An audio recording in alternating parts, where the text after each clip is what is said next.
Hello everyone, welcome to the most amazing learning platform Great Geniuses. This is Gungun कालेड़ा. कैसे हैं आप सब? तो स्टूडेंट्स, आज हम क्लास 11th के एक और चैप्टर की वन शॉट लर्निंग करने जा रहे हैं, जो कि चैप्टर है आपका काइनेटिक थ्योरी ऑफ गैसेस. हमने यहाँ पे किसके बारे में पढ़ना है? गैस के बारे में पढ़ना है. देखिए, हमें पता है मैटर की फॉर्म्स होती हैं सॉलिड, लिक्विड, गैस, प्लाज्मा.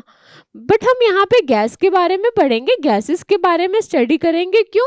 क्योंकि गैसेस को पढ़ना बहुत ही ईजी है बच्चों. सॉलिड्स के बीच में इतनी तो इंटरमॉलिक्यूलर फोर्सेस ऑफ अट्रैक्शन होती है, गैसेस में बहुत कम होती है ना intermolecular forces of attraction.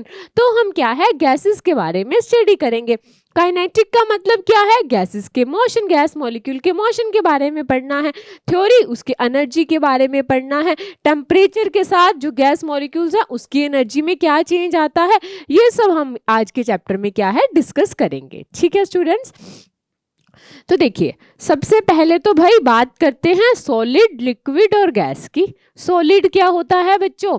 Solid वो होते हैं कि जिसके अंदर, सॉलिड क्या होती है? जिसकी डेफिनाइट शेप होती है, डेफिनाइट वॉल्यूम होती है.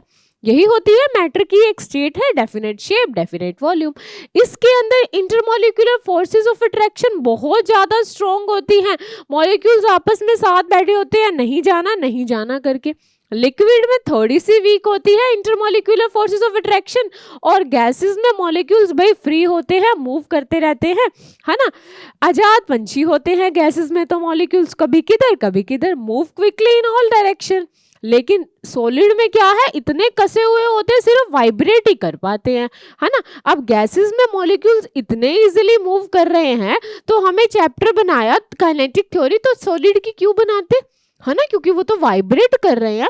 तो चैप्टर बना काइनेटिक थ्योरी ऑफ गैसेस, क्योंकि मॉलिक्यूल्स फ्री हैं, इजीली मूव करते रहेंगे. तो यहाँ पे हम पढ़ते हैं गैसेस की काइनेटिक थ्योरी के बारे में, उनके मोशन के बारे में. देखिए, सबसे पहले तो हमें इस चैप्टर को करने से पहले कुछ अजम्पशन है जिसको पढ़ना पड़ेगा. देखिए, शुरू करते हैं. अजम्पशन पहली क्या है? Every gas consist of extremely small particle known as molecule.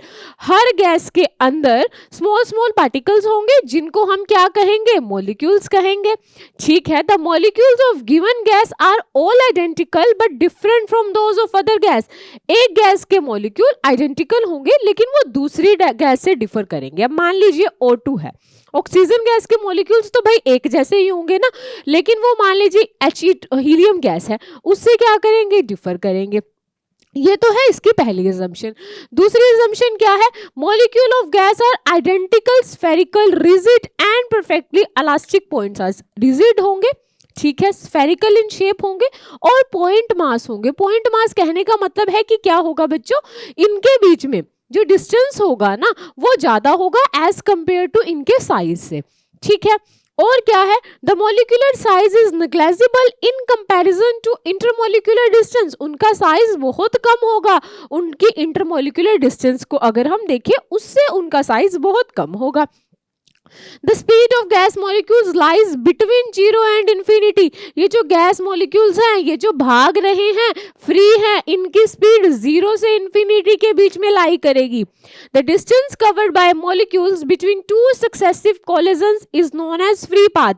अब मान लीजिए एक मॉलिक्यूल यहाँ से आ रहा है, एक मॉलिक्यूल यहाँ से आ रहा है. कोलाइड करने से पहले ये जितना डिस्टेंस ट्रेवल करते हैं बच्चों, उसी को कहा जाता है free path. And mean of all free path is known as mean free path. उन सभी फ्री पाथ का मीन क्या होता है? मीन फ्री पाथ होता है. The number of collision per unit volume in a gas remain constant. collision density बच्चों constant रहेगी. ठीक है. No attractive और repulsive force act between gas molecules. Gas molecules के बीच में अट्रैक्टिव और रिपल्सिव फोर्स नहीं लगेगी. ये कब होगा? जब गैस हमारी आइडियल लेके चलेंगे हम. Gravitational to extremely attraction among the molecule is ineffective. अब यहाँ पे कह रहे हैं ग्रेविटेशनल फोर्स नहीं लगेगी. क्यों नहीं लगेगी मैम? बिकॉज इसलिए नहीं लगेगी बच्चों, क्योंकि इसके अंदर मासेस बहुत कम. मासेस क्या है? पॉइंट साइज है ना. F किसके इक्वल होता है? Gravitational force G m1 m2 इसी के इक्वल होता है divided by R square. But यहाँ पे तो मासेस क्या है, बहुत वीक है, पॉइंट साइज है, तो फोर्स भी यहाँ पे क्या लगेगी, नेग्लेजिबल ही लगेगी। तो ये थी कुछ अजम्पशन जो आपने कहा। आपने क्या कहा अजम्पशन में, आपने बोला है कि मैम जो गैस के मॉलिक्यूल्स होंगे वो क्या होंगे, बहुत ज्यादा स्मॉल होंगे, स्फेरिकल होंगे, पॉइंट मास के होंगे, उनके बीच में अट्रैक्शन नहीं होगी, रिपल्शन नहीं होगी, उनकी बीच वाली डिस्टेंस ज्यादा होगी एज कंपेयर टू मास, तो ग्रेविटेशनल फोर्स नहीं होगा। ये कुछ अजम्पशन लेके हम चैप्टर की शुरुआत करने जा रहे हैं। अब देखिए क्या है, अब काइनेटिक थ्योरी ऑफ गैसेस क्या है, कंटेनर लिया, ये मॉलिक्यूल्स हैं, इन मॉलिक्यूल्स को तो पढ़ना है हमने, इन मॉलिक्यूल्स के मूव करेंगे, ये मॉलिक्यूल्स मूव करेंगे, क्या होगी, इनके पास कौन सी मोशन की वजह से काइनेटिक एनर्जी आएगी, तो काइनेटिक एनर्जी को पढ़ेंगे। मूव करेंगे कुछ ना कुछ स्पीड से करेंगे, तो वो स्पीड को पढ़ेंगे। ये सब कुछ हम यहाँ पे स्टडी करेंगे। अब हम करने जा रहे हैं बॉयल्स लॉ। ठीक है, बॉयल्स लॉ क्या कहता है, देखिए बॉयल्स लॉ हमें क्या कहता है, the pressure of gas increase as its volume decrease assuming constant mass and temperature. क्या कहा इसने, हमें बोला कि मान लो एक सिलेंडर ले लो, उसके अंदर गैस फिल कर ली बच्चों। अब क्या करो, इसके यहाँ पे एक पिस्टन लगा लो। देखिए क्या कहा है हमें बॉयल्स लॉ ने हमें बोला कि आपको क्या करना है, एक सिलेंडर लेना है, ले लिया आपने सिलेंडर, यहाँ पे आपने एक गैस फिल कर ली, गैस के यहाँ पे कुछ मॉलिक्यूल्स हैं बच्चों, यहाँ पे आपने पिस्टन लगा लिया। ये पिस्टन आप ले लीजिए कि ये पिस्टन मूवेबल है, तो आप इससे जब डाउनवर्ड मूव करेंगे, इस पिस्टन को जब आप क्या करेंगे, डाउनवर्ड मूव करेंगे, तो आप क्या देख रहे हैं, प्रेशर लगा रहे हैं, वॉल्यूम कम हो रही है। क्या मैं कह सकती हूँ प्रेशर वॉल्यूम के इनवर्सली प्रोपोर्शनल है? यही हमें किसने दिया था, यही लॉ हमें बॉयल्स लॉ कहता है कि प्रेशर वॉल्यूम के इनवर्सली प्रोपोर्शनल है। प्रेशर बढ़ाओगे वॉल्यूम घटेगी, प्रेशर घटाओगे वॉल्यूम इंक्रीज होगी। पिस्टन को क्या है, डाउनवर्ड मूव करो, सिलेंडर के अंदर गैस है, पिस्टन को डाउनवर्ड मूव करते जाओगे, क्या होगा, प्रेशर तो बढ़ रहा है ना, और वॉल्यूम उस केस में क्या हो रही है, कम हो रही है। पिस्टन को अपवर्ड मूव करो, पिस्टन को अपवर्ड मूव कर रहे हो तो क्या हो रहा है, प्रेशर आप लोग डिक्रीज कर रहे हैं, प्रेशर डिक्रीज कर रहे हैं, उस केस में वॉल्यूम बढ़ रही है। This is known as Boyle's law. आप लिख सकते हैं यहाँ पे, देखिए P बाई वी हमारे पास कांस्टेंट आ जाएगा। अब यहाँ से अगर आप देखें तो P किसके इक्वल आ जाएगा, KV के इक्वल आ जाएगा। P यहाँ पे KV के इक्वल आ गया। आप लिख सकते हैं P1V1 is equal to P2V2। ये भी आप यहाँ पे लिख सकते हैं कि प्रेशर के बढ़ाने से हमारे पास क्या हो रहा है, यहाँ पे वॉल्यूम डिक्रीज हो रही है। अब देखिए प्रेशर और वॉल्यूम के बीच में ग्राफ देखें, प्रेशर यहाँ पे देखिए मिनिमम है, यहाँ पे प्रेशर मिनिमम है, क्यों, वॉल्यूम बहुत ज्यादा है। यहाँ पे आपकी वॉल्यूम बहुत कम है तो प्रेशर आपका मैक्सिमम है। ये तो है प्रेशर और वॉल्यूम के बीच का ग्राफ। अगर प्रेशर और 1/v के बीच में ग्राफ देखे तो वो तो क्या होगा, स्ट्रेट लाइन ही होगा ना, P और 1/v के बीच में ग्राफ। ठीक है, अब देखिए बॉयल्स लॉ क्या था, प्रेशर और वॉल्यूम से रिलेटेड था। अब बात करते हैं चार्ल्स लॉ की। चार्ल्स लॉ क्या कहता है बच्चों, देखो at a constant pressure the volume of gas is directly proportional to temperature. अब यहाँ पे क्या है, प्रेशर कांस्टेंट है, वहां पे बॉयल्स लॉ में बच्चों आपने टेम्परेचर कांस्टेंट लिया था। ठीक है, यहाँ पे प्रेशर कांस्टेंट है, कह रहा है कि वॉल्यूम आपकी गैस की बढ़ेगी डायरेक्ट टेम्परेचर जब आप बढ़ाओगे, मतलब V आपका डायरेक्टली प्रोपोर्शनल होगा टेम्परेचर से। टेम्परेचर बढ़ाया वॉल्यूम बढ़ी, टेम्परेचर घटाया वॉल्यूम घटी। ये हमें किसने कहा, ये हमें कहा चार्ल्स लॉ ने। हमने वॉल्यूम और टेम्परेचर के बीच में ग्राफ देखा, फिर है ना, ग्राफ यहाँ पे क्या आया, स्ट्रेट लाइन आया। क्या रखा हुआ है, जब आपने प्रेशर को कांस्टेंट रखा हुआ है। ठीक है, अब कौन सा लॉ आ रहा है, एवोगैड्रो लॉ। जो लॉ हमें क्या कहता है, ये लॉ हमें कहता है कि equal volume of gas contain the same number of molecules at the same temperature and pressure. कि आप टेम्परेचर और प्रेशर को सेम रखो, टेम्परेचर प्रेशर सेम है तो गैस की इक्वल वॉल्यूम, अगर मान लीजिए 2 कंटेनर है, दोनों में वॉल्यूम इक्वल है, तो उसमें नंबर ऑफ मॉलिक्यूल्स भी क्या होंगे, इक्वल होंगे। ठीक है, कि अगर मान लीजिए ये मैंने सिलेंडर लिया, ठीक है, कंटेनर ले लिया आप, मान लीजिए इसके अंदर मैंने गैस फिल आउट कर दी, कुछ मॉलिक्यूल्स होंगे इसके अंदर। अब गैस की वॉल्यूम V थी, तो उस केस में क्या हुए, नंबर ऑफ मॉलिक्यूल्स N हुए।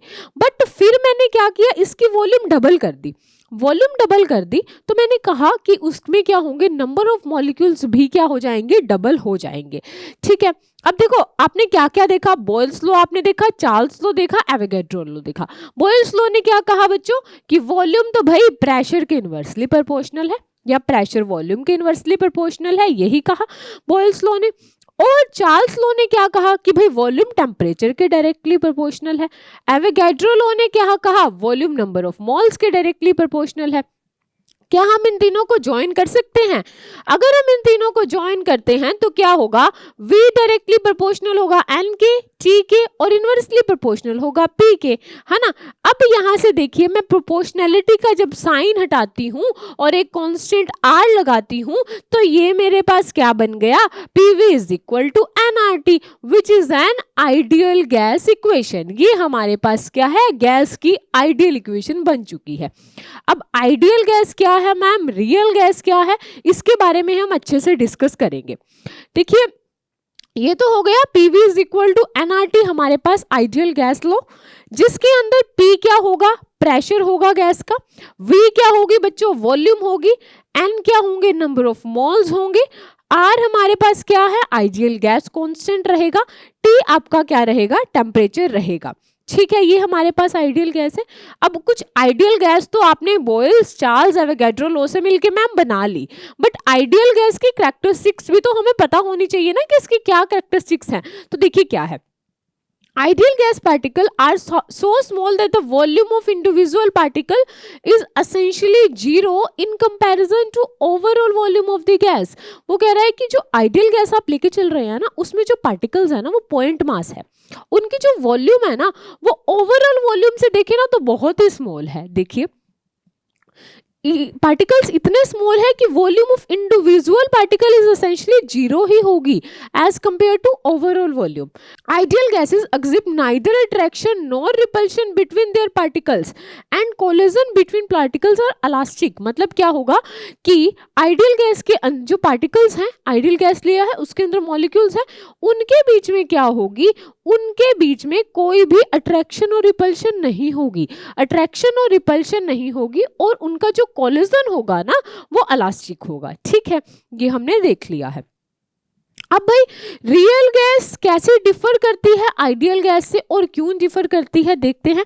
Real gases deviate slightly from ideal gas law because real gas molecule attract one another. भाई क्या होता है, आइडियल गैस ली आपने, उसके अंदर जो मॉलिक्यूल्स हैं वो एक दूसरे को अट्रैक्ट नहीं करते, आपने कहा अट्रैक्शन और रिपल्शन नहीं रहेगी।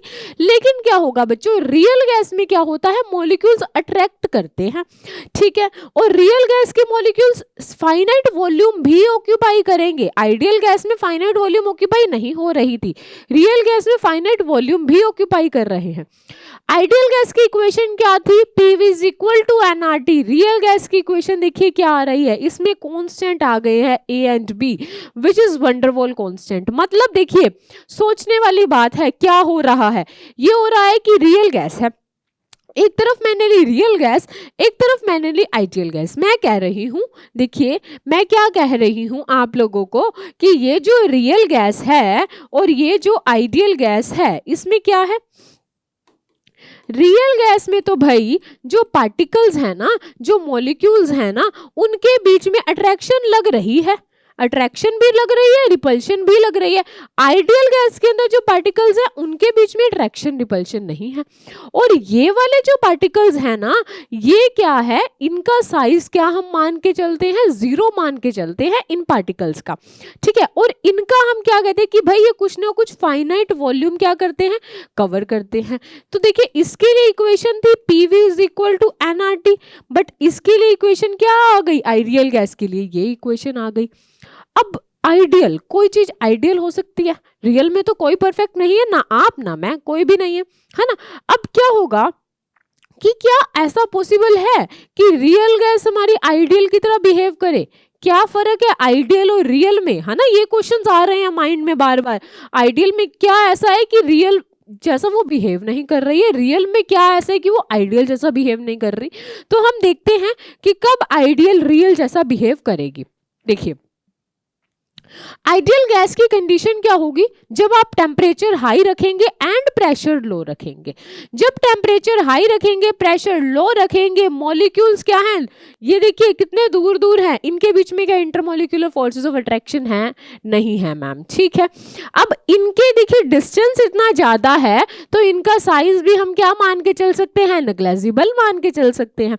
वेयरएज आप रियल गैस को देखिए, रियल गैस देखिए, जब ये नॉन आइडियल गैस आप जिसको कह रहे हैं, ये लो टेम्परेचर हाई प्रेशर पे होगी तो इसके अंदर अट्रैक्शन भी होगी, इसके साइज को भी आप क्या करेंगे, नेग्लिजिबल नहीं मान सकते क्योंकि पास पास है, इंटरमॉलिक्यूलर डिस्टेंस जैसे काफी दूर नहीं है इसमें, है ना। लेकिन अब क्या होगा, अब आपने ये देखा कि रियल गैस जो है वो आइडियल गैस को ओबे कर रही है। रियल गैस आइडियल गैस को ओबे कब करेगी, तो ma'am real gas ideal gas को ओबे तब करेगी जब हम रियल गैस का भी टेम्परेचर हाई कर दे और प्रेशर लो कर दे। ये पॉसिबल है ना। रियल गैस का आप टेम्परेचर हाई करें और प्रेशर लो करें तो उस केस में रियल गैस आइडियल गैस की तरह बिहेव करेगी। देखिए लिखा हुआ है, the real gas obey ideal gas equation PV is equal to nRT only तभी जब प्रेशर लो होगा। जब प्रेशर लो होगा तभी रियल गैस आइडियल गैस की तरह बिहेव करेगी एंड द टेम्परेचर हाई, और टेम्परेचर हाई होगा। अब ऐसे क्यों होगा, क्या ऐसा होगा, देखिए टेम्परेचर हाई होगा और प्रेशर लो होगा तो आप कह रहे हैं रियल गैस आइडियल गैस बन जाएगी, है ना। जब आप देखिए किसी भी कंडीशंस लगा दे तो क्या है, इम्परफेक्ट भी परफेक्ट बनने वाला हो जाता है ना। अब यहाँ भी हम कंडीशंस लगा रहे हैं तो अब इसमें क्या होगा, जब आपने कंडीशन लगाई, प्रेशर क्या किया, लो किया, और टेम्परेचर क्या किया, हाई किया, तो क्या होगा, फोर्सेस ऑफ अट्रैक्शन और रिपल्शन क्या होगी, उस केस में नहीं लगेगी। लेकिन अगर आपने प्रेशर हाई किया और टेम्परेचर लो किया तो फोर्सेस ऑफ अट्रैक्शन लगेगी मॉलिक्यूल्स के बीच में, जिसकी वजह से वो आइडियल नहीं बन पाएगी, ठीक है। तो यही आपको यहाँ पे क्या कहा, यहाँ पे कहा कि भाई प्रेशर और वॉल्यूम के बीच में ग्राफ है। मैम ये कौन सा ग्राफ था, बोयल्स लॉ का ग्राफ था, है ना। प्रेशर और वॉल्यूम के बीच में, प्रेशर यहाँ पे क्या है, कम है तो वॉल्यूम बढ़ी हुई है, प्रेशर बढ़ गया वॉल्यूम कम हो गई। लेकिन ये तो है आइडियल गैस के लिए, रियल गैस के लिए ये रहा डेविएशन शो हो रहा है। लेकिन आइडियल और real gas same behaviour show कर रही हैं, कब, जब आपने टेम्परेचर क्या कर दिया, हाई कर दिया। टेम्परेचर हाई करने से हुआ क्या, अट्रैक्शन इनके बीच में, मॉलिक्यूल्स के बीच में क्या हो गई, खत्म ही हो गई, नेग्लिजिबल हो गई, ठीक है। यही चार्ल्स लॉ का ग्राफ है कि जब आप टेम्परेचर हाई करते हैं तो आपकी आइडियल गैस होगी और रियल गैस आपकी आइडियल गैस के जैसे बिहेव करने लग जाएगी, ठीक है बच्चों। अब देखते हैं कि pressure exerted by ideal gas, अभी तक हमने क्या क्या किया है, पहले एक बार वो देखते हैं। हमने बात किसकी की थी, गैस से हम शुरू हुए थे। गैस की बात ही क्यों कर रहे हैं मैम, सॉलिड की क्यों नहीं कर रहे, लिक्विड की क्यों नहीं कर रहे। आंसर मिल गया था कि गैस के पार्टिकल्स भाई दूर दूर है, इंटरमॉलिक्यूलर अट्रैक्शन बहुत कम है, इजीली आजाद पंछी की तरह मूव करते हैं। काइनेटिक मोशन के बारे में पढ़ना था तो काइनेटिक थ्योरी ऑफ गैसेस को लेके आए, ये बात की हमने, है ना। गैस के बारे में पढ़ना शुरू किया तो सबसे पहले हमने क्या पढ़ा, इनके बीच में सॉलिड, लिक्विड और गैस के बीच में डिफरेंस पढ़ा। फिर हमने देखा कि जब हम सॉलिड, लिक्विड और गैस के बीच में वो पढ़ रहे थे तब हमारे सामने आया कि कुछ आइडियल गैस भी होती है और कुछ रियल गैस भी होती है। आइडियल गैस क्या होती है, रियल गैस क्या होती है, ये हमने देखा। हमने देखा कि रियल तो इम्परफेक्ट है, आइडियल परफेक्ट है। क्या कुछ कंडीशन लगा सकते हो, है ना, किसी निकम्मे बच्चे को सियाना बना सकते हैं क्या हम, रियल गैस को आइडियल बना सकते हैं। तो हमने देखा बिल्कुल कर सकते हैं। कैसे कर सकते हैं, कुछ कंडीशंस अप्लाई करके। कंडीशंस हमने क्या अप्लाई की, टेम्परेचर हाई किया, प्रेशर लो किया, तो आपने देखा कि जो रियल गैस थी, इनडिसिप्लिन्ड स्टूडेंट था वो भी डिसिप्लिन्ड स्टूडेंट बन गया, रियल गैस भी आइडियल गैस बन गई, है ना, ये हमने देखा। अब हम क्या करने जा रहे हैं अब हम करने जा रहे हैं कि कोई भी जो गैस है वो कितना प्रेशर एग्जर्ट करती है, हम अब एक्चुअल में उसकी वैल्यू निकालेंगे।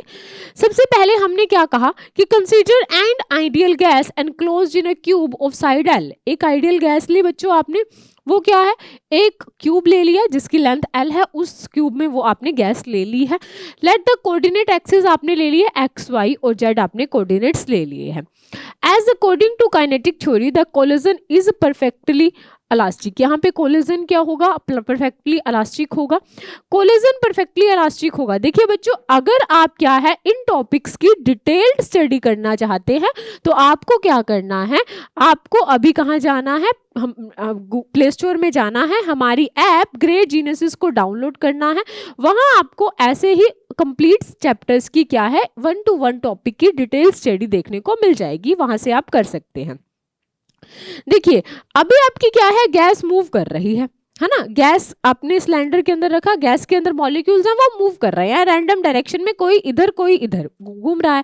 अब देखिए यहाँ पे मान लीजिए मेरा यहाँ पे एक मैंने मॉलिक्यूल ले लिया, ये एक्स डायरेक्शन में जा रहा है, एक्स डायरेक्शन में पहले ये यहाँ जा रहा है, फिर ये वापस इधर आ रहा है ना। तो चेंज इन मोमेंटम क्या होगा, चेंज इन मोमेंटम हो जाएगा 2mvx हो जाएगा, mvx प्लस 2mvx आप कह सकते हैं, या माइनस mvx माइनस 2mvx हो जाएगा, है ना, चेंज इन मोमेंटम हो जाएगा।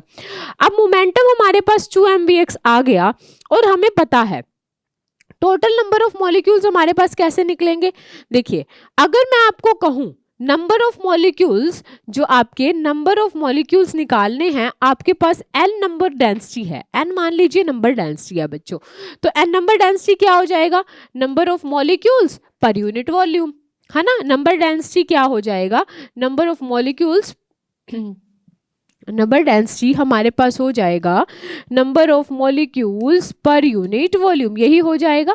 अब नंबर ऑफ मॉलिक्यूल्स निकालने हैं हमारे पास, नंबर ऑफ मॉलिक्यूल्स किसके इक्वल निकलेंगे, नंबर डेंसिटी इंटू वॉल्यूम के इक्वल निकलेंगे, n इंटू वॉल्यूम के इक्वल निकलेंगे। अब number of molecules n into volume के इक्वल निकल रहे हैं, वॉल्यूम मान लीजिए हमारे पास एरिया है इंटू लेंथ l है, n इंटू एल आ गया। अब L लेंथ है, मतलब ये क्या है, डिस्टेंस जितना वो कवर कर रही है। अब वेलोसिटी क्या होती है, डिस्टेंस अपॉन स्पीड होती है। डिस्टेंस यहाँ से क्या आ जाएगा, वेलोसिटी इनटू स्पीड, तो NA मान लीजिए वो क्या है। अब यहाँ पे मान लीजिए वेलोसिटी क्या होती है, हमारे पास वेलोसिटी क्या होती है, डिस्टेंस अपॉन टाइम होती है ना। अब यहाँ पे क्या आ जाएगा, NA आ जाएगा, VX इंटू टी आ जाएगा। मान लीजिए कि वो डेल्टा टी टाइम में कितनी वेलोसिटी से जा रही है, VX वेलोसिटी से जा रही है, A एरिया कवर कर रही है और N आपकी नंबर डेंसिटी है। अब ये N आ गया, एक के लिए, एक मॉलिक्यूल के लिए मोमेंटम आपने माना था कितना, एक मॉलिक्यूल के लिए मोमेंटम आया था 2mvx, और अब टोटल नंबर ऑफ मॉलिक्यूल्स के लिए निकालना है तो क्या हम इससे मल्टीप्लाई कर देंगे। अब सारे ऐसे तो है नहीं एक ही डायरेक्शन में जाएंगे, हम मान लेते हैं प्रोबेबिलिटी है कि 50% एक में जाएंगे, 50% एक में जाएंगे, तो 1/2 हम यहाँ पे लगा सकते हैं, है ना। अब फोर्स यहाँ पे हमारे पास क्या आ जाएगा, अब यहाँ पे अगर हमने फोर्स हमारे पास निकालना है वो क्या आ जाएगा, प्रेशर। प्रेशर क्या होता है बच्चों, फोर्स पर यूनिट एरिया होता है ना। Pressure force per unit area है, तो हम यहाँ से प्रेशर की वैल्यू निकाल लेंगे विच इज nmvx², जो हमारे पास nmvx² के इक्वल आ जाएगी। देखिए हमने कुछ नहीं किया था, हमने इसके अंदर क्या लिया है, एक कंटेनर लिया है जिसके अंदर गैस ली है, गैस के मॉलिक्यूल्स थे, मूव कर रहे थे, हमने बोला मोमेंटम इम्पार्ट हो रहा है कितना, 2mvx का मोमेंटम 2mvx का लग रहा था, और हमने टोटल नंबर ऑफ मॉलिक्यूल्स निकाले, लेकिन प्रोबेबिलिटी थी कि 50% ही एक डायरेक्शन में जा रहे हैं, तो हमने 1/2 से डिवाइड किया, और फिर हमने क्या किया, यहाँ पे प्रेशर निकालना था, प्रेशर हमें पता है फोर्स पर यूनिट एरिया होता है, तो हमने वहां से प्रेशर की वैल्यू निकाल ली, जो हमारे पास आ गया nmvx²। अगर यहाँ पे हम vx² ना लेके कि ये लेके चले कि v यहाँ पे आइसोट्रोपिक गैस लेके चले, गैस अगर आपकी आइसोट्रोपिक होगी और उस केस में अगर हम vx² की जगह एवरेज स्पीड लेके चलते हैं, आइसोट्रोपिक है तो जितनी वेलोसिटी से एक डायरेक्शन में जा रहा है उतनी वेलोसिटी से दूसरी में जाएगा, मतलब vx = vy = vz होगा।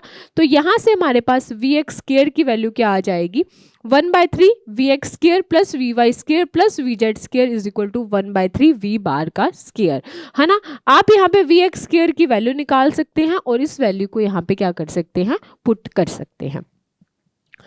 ये काइनेटिक इंटरप्रिटेशन ऑफ टेम्परेचर है, जिसमें यही बताया गया है कि हर आपके जो काइनेटिक एनर्जी होती है वो आपकी एक जो डायरेक्शन में आपका गैस मॉलिक्यूल मूव कर रहा है, हर कोऑर्डिनेट में कितनी होती है, 1/2 kT होती है। 3 कोऑर्डिनेट्स हैं तो 3 कोऑर्डिनेट्स में 3/2 kT होगी।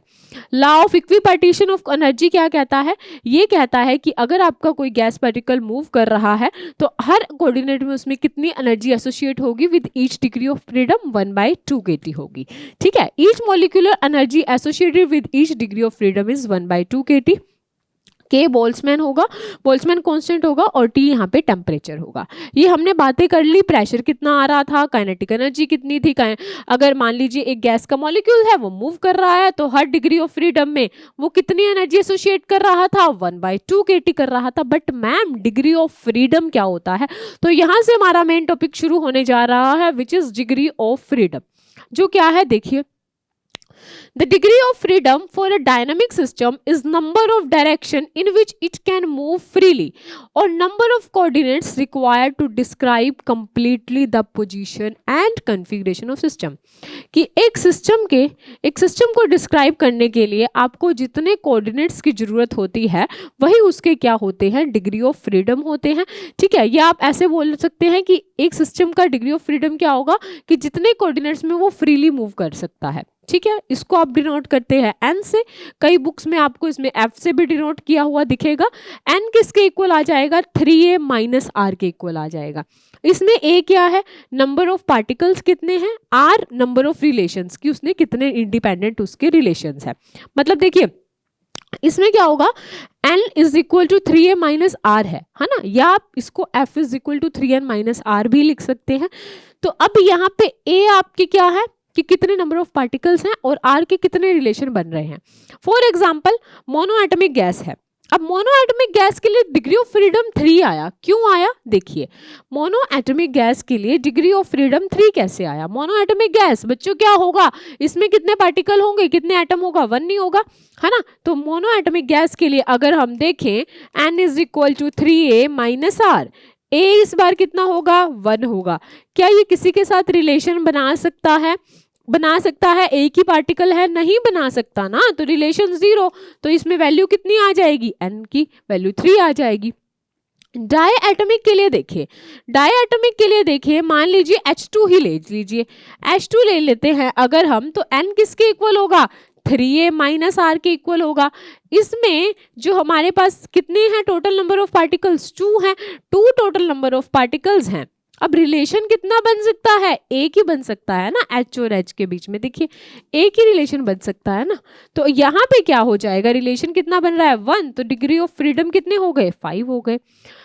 अब क्या होता है कि जो हमारे ट्राई एटॉमिक के लिए हम देखते हैं, ट्राई एटॉमिक के लिए क्या होंगे, हमारे पास 2 चीजें आएगी, एक लीनियर ट्राई एटॉमिक का रिलेशन होगा, एक नॉन लीनियर ट्राई एटॉमिक का रिलेशन होगा। देखिए कैसे होगा। सबसे पहले अगर हम लीनियर ट्राई एटॉमिक के लिए बच्चों देखें, लीनियर ट्राई एटॉमिक के लिए क्या होगा, n किसके इक्वल होगा, 3a - r। भाई यहाँ पे a की वैल्यू तो 3 रहेगी, क्यों, क्योंकि ट्राई एटॉमिक है ना, 3 एटम्स है ना। अब R देखिए यहाँ पे क्या होगा, मान लीजिए मैं एग्जांपल ले लेती हूँ CO2 का। CO2 का अगर मैं एग्जांपल ले लूँ, ऐसे ही बनेगा, ऐसे ही होगी बॉन्डिंग यहाँ पे, है ना, यही इसका स्ट्रक्चर बनेगा। तो कितने रिलेशन बने, 2 रिलेशन बने, तो ये किसके इक्वल आ गया, 7 के इक्वल आ गया लीनियर ट्राई एटॉमिक के लिए। नॉन लीनियर ट्राई एटॉमिक के लिए मान लीजिए मैं एग्जाम्पल लेती हूँ H2O का। देखिए ये सब तो सेम रहेगा कि आपका जो यहाँ पे वैल्यू है A की वो तो 3 ही रहेगी ना, क्योंकि 3 एटम है। अब बात आ रही है रिलेशन देखने की, ट्राई एटमिक है भाई, रिलेशन देखना पड़ेगा। H2O की बात करते हैं, रिलेशन कैसे बनेगा, ऐसे ही बनती है इसकी बॉन्डिंग। कितने बने रिलेशन यहाँ पे हमारे पास, इस O का किसके साथ रिलेशन बना, H के साथ भी रिलेशन बना, इस O का भी इस H के साथ है और इस H का भी H के साथ हो सकता है ना, यही। तो यहाँ पे रिलेशन कितने बनेंगे, 3 बनेंगे। तो यहाँ पे डिग्री ऑफ फ्रीडम हमारे पास कितना आ जाएगा, 6 आ जाएगा। तो हमने यहाँ पे देखा कि डिग्री ऑफ फ्रीडम कैसे वेरी कर रहे हैं आपके। ये हम बात कर ली है। डिग्री ऑफ फ्रीडम क्या है कि आपका सिस्टम के अंदर आपने मान लीजिए कोई भी गैस ले ली है, वो कितने इंडिपेंडेंट कोऑर्डिनेट्स है उसके पास मूव करने के लिए, है ना, कितने इंडिपेंडेंट कोऑर्डिनेट्स हैं, वो उसकी क्या हो जाएगी, डिग्री ऑफ फ्रीडम हो जाएगी। मोनोएटमिक के लिए हमने एग्जांपल लिया था, यहाँ पे नियोन का लिया हुआ है, डाईएटमिक के लिए HCl का लिया हुआ है, और यहाँ पे आप देखिए लीनियर मॉलिक्यूल भी लिया और नॉन लीनियर मॉलिक्यूल भी यहाँ पे लिया हुआ है। एग्जाम्पल हमने निकाल ली है ये वैल्यू सारी की सारी कि डिग्री ऑफ फ्रीडम लीनियर के लिए क्या आया, नॉन लीनियर के लिए क्या आया, और मोनोएटमिक और डाईएटमिक के लिए क्या आया है। ये आपको बता रखा है मैक्सवेल डिस्ट्रीब्यूशन ऑफ स्पीड्स की अगर देखिए कोई गैस मॉलिक्यूल मूव कर रहा है, गैस है उसके अंदर पार्टिकल्स हैं वो मूव कर रहे हैं तो एक होती है हमारे पास मोस्ट प्रोबेबल स्पीड की मतलब ज़्यादातर पार्टिकल्स की ये स्पीड है। एवरेज स्पीड क्या होती है बच्चों कि एवरेज स्पीड है मान लीजिए एक पार्टिकल की v1 दूसरे की v2 up to so nth particle की n है, तो v एवरेज हमारे पास क्या आ जाता है, v एवरेज हमारे पास उस केस में क्या आ जाएगा, v एवरेज आएगा हमारे पास v1 plus v2 up to so n vn divided by n, ये हमारे पास क्या आ जाएगा, v एवरेज। एक और स्पीड है हमारे पास which is root mean square speed. Root mean square speed क्या होती है बच्चों, root mean square speed is defined as square root of mean of squares, कि पहले आपको क्या करना है, सभी गैस मॉलिक्यूल्स जो हैं वो मूव कर रहे हैं उनकी स्पीड लेनी है। मान लीजिए एक की स्पीड v1 है दूसरे की v2 है up to so N vn है, तो आपको क्या करना है, रूट मीन स्क्वायर पहले लेना है स्क्वायर स्पीड का, फिर करना है मीन, फिर लगाना है रूट, यही काम करना है आपको। यहाँ आपने स्पीड्स का लिया square, v1 square v2 square v3 square up to vn square divided by, अब यहाँ पे स्क्वायर्स लेके आपने लेना था मीन लेके आपने ले लिया रूट, ठीक है। अब ये हमारे पास रूट मीन स्क्वायर की एक और वैल्यू है which is square root of 3RT by m। अब देखिए यहाँ पे एक न्यूमेरिकल दिया हुआ है, क्या कहा गया है इस न्यूमेरिकल में, अ fresh air is composed of nitrogen and oxygen gas. भाई फ्रेश एयर है, शुद्ध हवा है, उसके अंदर क्या है, नाइट्रोजन की क्वांटिटी आपको गिवन है 78%, ऑक्सीजन की क्वांटिटी गिवन है 21%। आपको कहा RMS स्पीड बतानी है N2 एंड O2 की, and you have to given a temperature which is 20 degree Celsius. Nitrogen के लिए आपको मोलर मास m की वैल्यू पता है, टेम्परेचर आपका कितना है यहाँ पे 20 डिग्री सेल्सियस है, तो आपने इसको केल्विन में कन्वर्ट कर लिया, है ना। अब देखिए VRMS क्या होता है, square root of 3RT by m। अगर हम N2 की बात कर रहे हैं सबसे पहले, तो हम यहाँ पे 3 वैल्यू पुट की, R हमारे पास कांस्टेंट था, आइडियल गैस कांस्टेंट जिसकी वैल्यू होती है 8.314, ये वैल्यू पुट की, टेम्परेचर हमें गिवन है 293, मोलर मास नाइट्रोजन का कितना होता है 0.0280, है ना, क्यों, क्योंकि देखिए नाइट्रोजन N2 है, नाइट्रोजन के लिए क्या हो जाएगा, नाइट्रोजन का एटॉमिक नंबर 7, मास कितना होगा 14, मोलर मास निकालेंगे N2 का 28 आ जाएगा, है ना। अब यहाँ पे किलोग्राम में इसको हमने कन्वर्ट कर लिया किलोग्राम पर मोल में, और उसके बाद हमने ऐसे ही ऑक्सीजन का निकाल दिया, तो RMS हमारी VRMS की वैल्यू N2 और O2 दोनों के लिए निकल चुकी है, ठीक है। अब बात करते हैं स्पेसिफिक हीट। स्पेसिफिक हीट क्या होती है, the amount of heat needed to raise the temperature of 1 kilogram of substance by 1 degree Celsius, कि 1 किलोग्राम सब्सटेंस को अगर आपने 1 किलोग्राम सब्सटेंस को हीट करना है ताकि उसका टेम्परेचर 1 डिग्री सेल्सियस से राइज हो सके, तो आपको जितनी हीट चाहिए वही क्या होगी, स्पेसिफिक हीट होगी, ठीक है। ये हमने क्यों पढ़ा, क्योंकि हम स्पेसिफिक हीट, अब देखिए आपने डिग्री ऑफ फ्रीडम देखा, डिग्री ऑफ फ्रीडम मैम भाई हमने ये कहा कि जितने अपने पास कोऑर्डिनेट्स है ना मूव करने के लिए फ्री, वो हमारे पास डिग्री ऑफ फ्रीडम है ना। अब मैं तुम्हें कहूँ कि अब मैं तुम्हें ये चीज बोल रही हूँ कि भाई तुम बस स्ट्रेट ही जा सकते हो, इधर ना रोटेट कर सकते हो, कुछ नहीं कर सकते, बस स्ट्रेट एक्स डायरेक्शन में जा सकते हो, तो तुम्हारे पास एक ही डिग्री ऑफ फ्रीडम है, क्योंकि बाकी तो मैंने रिस्ट्रिक्शन लगा दिया तुम्हारे पे, है ना। तो degree of freedom independent coordinates थे, उसके अंदर हमने मोनो एटमिक पढ़ा, डाई एटमिक पढ़ा और हमने ट्राई एटमिक पढ़ा। अब हम क्या है यहाँ पे हम देखेंगे कि जो मोनो एटमिक गैस है उसके लिए स्पेसिफिक हीट की वैल्यू क्या आएगी, एक बार देखेंगे, specific heat at constant pressure, specific heat at constant value और स्पेसिफिक हीट का रेशियो, ठीक है, वो हम देखेंगे यहाँ पे। पहले हम मोनो एटॉमिक गैस को उठाते हैं।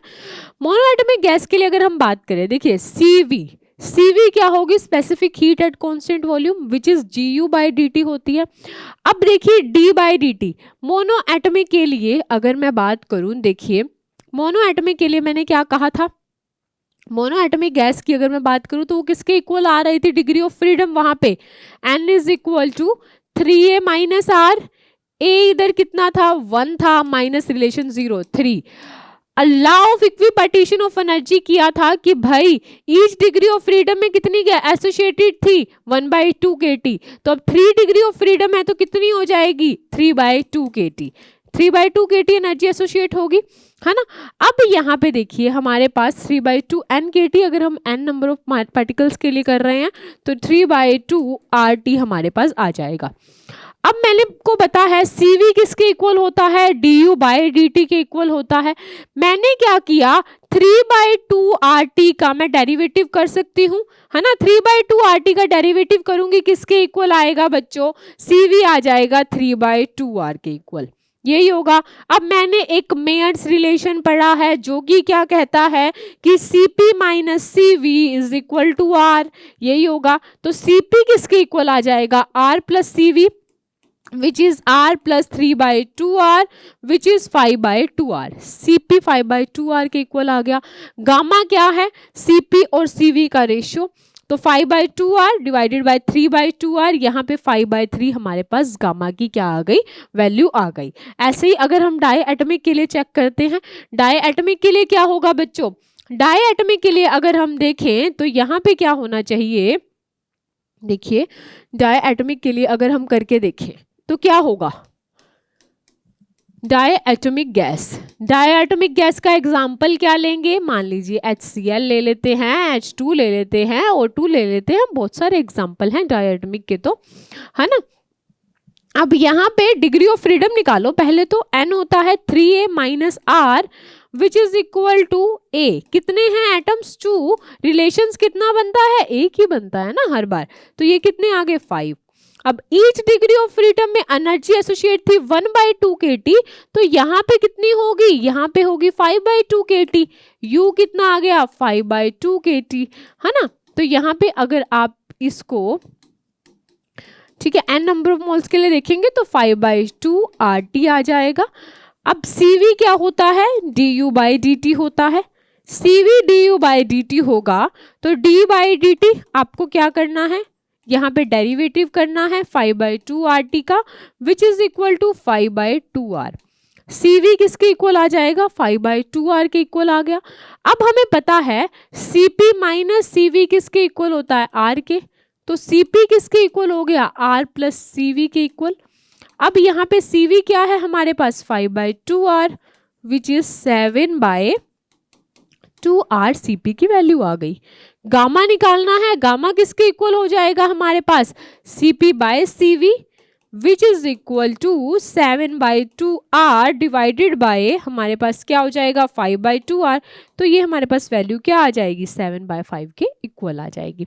ठीक है, ऐसे ही अगर हमने 7/5 के इक्वल आ गई है ये वैल्यू, और अगर हम देखते हैं ट्राई एटॉमिक मॉलिक्यूल्स के लिए, ट्राई एटॉमिक मॉलिक्यूल्स में क्या होंगे बच्चों, 3 एटम होंगे, 3 एटम होंगे। हमने किया था एक बार लीनियर के लिए देखेंगे, एक बार नॉन लीनियर के लिए देखेंगे। लीनियर के लिए जब हम बात करते हैं तो हमारे पास कितने आ रहे थे डिग्री ऑफ फ्रीडम, लीनियर के लिए 7 आ रहे थे। कैसे आ रहे थे 7, देखिए लीनियर के लिए हमने एग्जाम्पल लिया था CO2 का, n की वैल्यू हमारे पास क्या थी 3a माइनस आर। ए हमारे पास किसके इक्वल, एटम थे 3, रिलेशन बन रहे थे 2, तो n आ गया था 7, तो 7/2 kT, है ना। अब यहाँ पे हमारे पास एवोगैड्रो नंबर से मल्टीप्लाई कर दी, एनर्जी ऑफ 1 मोल निकाल ली, 7/2 RT के इक्वल आ गया। अब CV पता है, specific heat at constant volume क्या होती है, DU/dt होती है ना। अब ये du बाई dt होगी, तो यहाँ पे हमारे पास g बाई dt, u की वैल्यू पुट कर देंगे 7/2 RT के इक्वल। अब देखिए यहाँ से इसका डेरिवेटिव करेंगे तो 7/2 R आ जाएगा। Cp माइनस CV R के इक्वल होता है, तो Cp आ जाएगा CV plus R which is 9R/2। And अगर आप गामा निकालेंगे तो वो हमारे पास 9/7 ये वैल्यू आ जाएगी। अब मैम हमें ये चीज नहीं समझ आ रही कि CV हमारा du बाई dt के इक्वल क्यों आ रहा है। देखिए ये चीज हम क्लियर करते हैं कि CV specific heat at constant volume जो मैं बोल रही हूँ वो मैं du बाई dt के इक्वल क्यों बोल रही हूँ, क्योंकि देखो बच्चों आपने फर्स्ट लॉ ऑफ थर्मोडायनेमिक्स पढ़ा है, वो क्या था, GQ उसमें क्या था, du प्लस pdv था, है ना, यही था। अब हमें पता है CV क्या होती है, GQ बाई dt होती है। अब यहाँ पे वैल्यू पुट करो du plus pdv divided by dt। अब यहाँ कांस्टेंट वॉल्यूम की बात कर रही हूँ, pdv तो 0 हो जाएगा, तो इस केस में CV क्या रह जाएगा, du बाई dt के इक्वल रह जाएगा। ठीक है, अगर हम नॉन लीनियर मॉलिक्यूल्स की बात करें, नॉन लीनियर मॉलिक्यूल्स में क्या बन रहे थे, डिग्री ऑफ फ्रीडम कितने बन रहे थे, 6 बन रहे थे, है ना, 6 बन रहे तो 6/2 RT था, तो वो हमारे पास 3 RT आ गया। इधर से CV की वैल्यू निकाली और इधर से हमने CP की वैल्यू निकाली विच इज 4R, तो गामा आ गया 1.33 के इक्वल। तो ये हमने क्या है यहाँ पे देख लिया अब आप लोगों ने कि CP CV की वैल्यू और गामा की वैल्यू भी आप निकाल सकते हैं मोनो एटॉमिक के लिए, डाई एटॉमिक के लिए और ट्राई एटॉमिक के लिए। मतलब कोई आपको कहे मोनो, डाई और ट्राई के लिए अगर आप डिग्री ऑफ फ्रीडम बता सकते हैं तो आप CP को स्पेसिफिक हीट की भी वैल्यू उनके लिए बता सकते हैं, मेयर्स रिलेशंस भी वेरीफाई कर सकते हैं आप इनके लिए। ठीक है, अब देखिए क्या कहा है, एक न्यूमेरिकल देखते हैं। Calculate the ratio of kinetic energy of molecule of neon and oxygen gas. ठीक है, आपको काइनेटिक एनर्जी ऑफ मॉलिक्यूल का रेशियो फाइंड आउट करना है। नियॉन क्या है, आपकी मोनोएटॉमिक गैस है और उसकी डिग्री ऑफ फ्रीडम क्या है, 3 है, तो काइनेटिक एनर्जी क्या हो जाएगी, 3/2 kBT हो जाएगी। यही होगा ना, क्योंकि मोनोएटॉमिक गैस है, 3 डिग्री ऑफ फ्रीडम है, हर डिग्री ऑफ फ्रीडम में काइनेटिक एनर्जी कितनी एसोसिएट थी बच्चों, 1/2 kT, तो इसके लिए कितनी हो जाएगी, 3/2 kBT, है ना, यही होगी। ऑक्सीजन क्या है, डाई एटॉमिक गैस है, तो इसके लिए डिग्री ऑफ फ्रीडम कितनी एसोसिएट होगी, 5/2 kT। अब इन दोनों का रेशियो लिया, किसके इक्वल आ गया, 5/3 के इक्वल आ गया है। ठीक है, अब हम देखते हैं, अब हम क्या है चैप्टर के लास्ट टॉपिक की तरफ पहुंच गए हैं, मीन फ्री पाथ। देखिए इन टॉपिक्स को और अच्छे से पढ़ना है तो अभी क्या करना होगा, आपको हमारी ऐप को डाउनलोड करना होगा, लिंक आपको डिस्क्रिप्शन में मिल जाएगा। वहां आपको इन्हीं टॉपिक्स की और ऐसे बहुत सारे चैप्टर्स की आपकी क्या है कंप्लीट स्टडी देखने को मिल जाएगी और हर एक टॉपिक वहां आपको डिटेल से बताया गया है। देखिए मीन फ्री पाथ में क्या है, ये अगर आप देखिए मीन फ्री पाथ क्या होता है कि average distance between two successive collisions called mean free path L, कि क्या है, जैसे मान लीजिए आपका पास गैस है, ठीक है, कंटेनर के अंदर गैस है, उसके अंदर मॉलिक्यूल्स है, वो मॉलिक्यूल्स क्या कर रहे हैं, मूव कर रहे हैं, वो मूव कर रहे हैं, आएंगे वो एक जगह पर आके टकरा जाएंगे। टकराने से पहले उन्होंने जितना डिस्टेंस ट्रेवल किया वो होगा फ्री पाथ और उन्हीं का मीन हमारे पास क्या होगा, मीन फ्री पाथ। ठीक है, अब देखिए जिसमें मीन फ्री पाथ L जिसकी वैल्यू होती है 1/√2 n πd²। अगर आप देखिए PV हमारे पास किसके इक्वल होता है, nRT के इक्वल होता है ना। अब यहाँ पे PV is equal to n kBT, अगर आपने NV से यहाँ पे डिवाइड किया तो P क्या हो जाएगा, n/V kBT। ये स्मॉल n क्या होगी हमारे पास, number density which is equal to number of particles per unit volume, है ना, तो P क्या आ जाएगा, n kBT के इक्वल आ जाएगा। इधर से n की वैल्यू क्या आ गई, P/kBT आ गई। अगर इस n की वैल्यू को बच्चों मैं यहाँ पुट करूं तो मेरे पास मीन फ्री पाथ की वैल्यू आ गई कि मीन फ्री पाथ आपका टेम्परेचर के डायरेक्टली प्रोपोर्शनल है, ठीक है, और मीन फ्री पाथ आपका प्रेशर के इनवर्सली प्रोपोर्शनल है। ठीक है, तो हमने ये क्या है, ये चैप्टर हमारा कंप्लीट कर लिया है जिसमें हमने क्या समझा है, गैसेस के बारे में, उनकी काइनेटिक एनर्जीज के बारे में समझा है, डिग्री ऑफ फ्रीडम क्या होता है इनके बारे में समझा है, और हमने ये देखा है कि हमारे पास कोई भी गैस है लाइक मोनो एटॉमिक हो, डाई एटॉमिक हो या ट्राई एटॉमिक हो, हम किसी भी गैस के लिए स्पेसिफिक हीट की वैल्यू कैसे निकाल सकते हैं, मेयर्स रिलेशन कैसे फाइंड आउट कर सकते हैं, ये हमने चैप्टर कर लिया है। अगर आपको यहाँ पे मज़ा आया है, समझने में अच्छा लगा है, तो लाइक करें, शेयर करें, सब्सक्राइब करें एंड हमारी ग्रेट जीनियस ऐप को डाउनलोड करें। वहाँ आपको सारा मैटर क्या है मिल जाएगा और आप वहाँ बहुत अच्छे से पढ़ सकते हैं। Take care, have fun, thank you.